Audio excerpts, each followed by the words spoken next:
out here at Dyno Solutions to get it re-dynoed. So now the difference from last time and today is it is 30 effing degrees hotter, and we now don't have ice for an ice tank anymore. We now are using a Forced Induction Interchiller setup. So now the car is self-contained. We can throw a bag of ice up there to kind of cool down the blower because I literally just drove right here. So we're going to do a few pulls, look at our air intake temps, and see how it goes. If I get 420 to the wheel again, perfect, because that means there's a 30-degree difference in outside temperature, and it'll be a huge improvement. So we're going to do like 2 or 3 runs, see what happens, and go from there.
Hey guys, do you own an SLK32, an SL55, or an E55, and you're in a hot as heck climate, like here in sunny Florida where it's 105 effing degrees most of the time, and where you want to have some lower air intake temps? Then I got the product for you.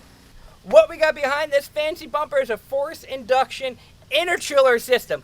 Now what that means is I got an actual system over here that's running my coolant, water, boom, boom, boom, through a system that uses the AC to cool it down and make it ice cold. Brr, let's look at some temps.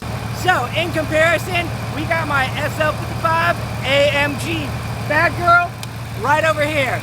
Now what this car has done to it, just mod related, are catalytically tuned 92mm throttle body and some fancy Needswings ported surge tanks and crossover pipes.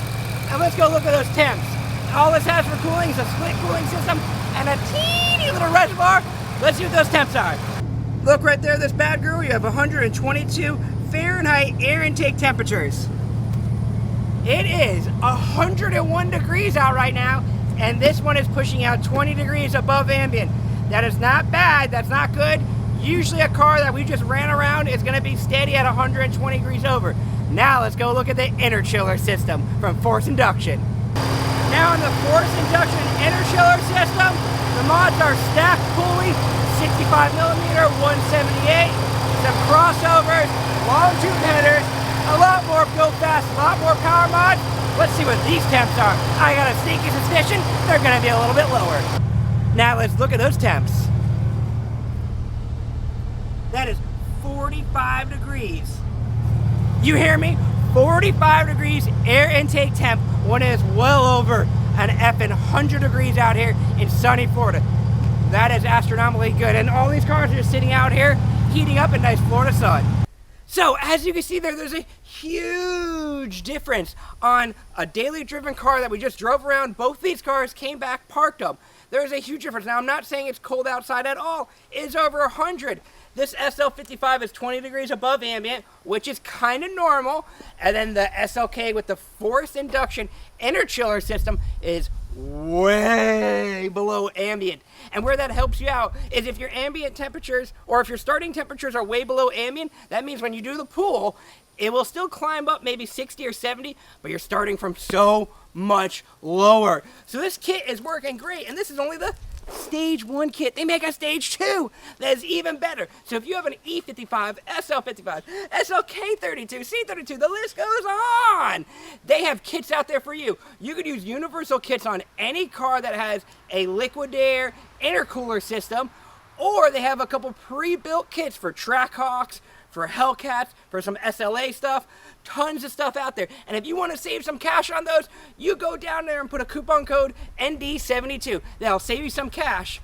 You wondering if that thing helps you out, helps me out? It does. So anyone who's watching this video, please make sure you go and use my coupon code if you're going to purchase their products. So far, I love my product. And now that we told you a little about the product, let's get back to the video.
Back from the dyno. Now the whole purpose of this vehicle was to kind of test the car and the heat to see if it's even worth going back to the track.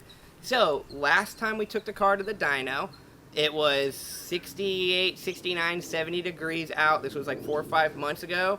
And today when we took the car to the dyno, it was 105 outside. So you gotta think in that room it was even hotter, maybe like 106, 107.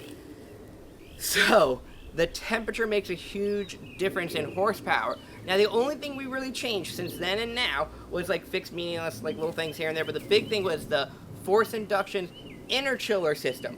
So as we showed, we look at the temps. The temps started pretty low, like 50 degrees below ambient. They still did climb to roughly, I think, 120, which is 18 degrees above ambient, which is super good, because last time we shot up all the way to like 140, 150. Now, we did make less power this time, because last time we made 417 when it was 30 degrees colder out. Now we made, I think it was like 406, was kind of the max out of all the dyno pools, and we still did the same thing. We went back to back to back. The other big difference is, this car, you can't shut it off to cool it down. So, if you leave the car running, then it started cooling everything down. Now, I could be wrong with that. I probably should have shut the car down and let it wait. But we're roughly like I'm just going to say a 15 horsepower drop, with the outside air temperatures being 30 degrees difference.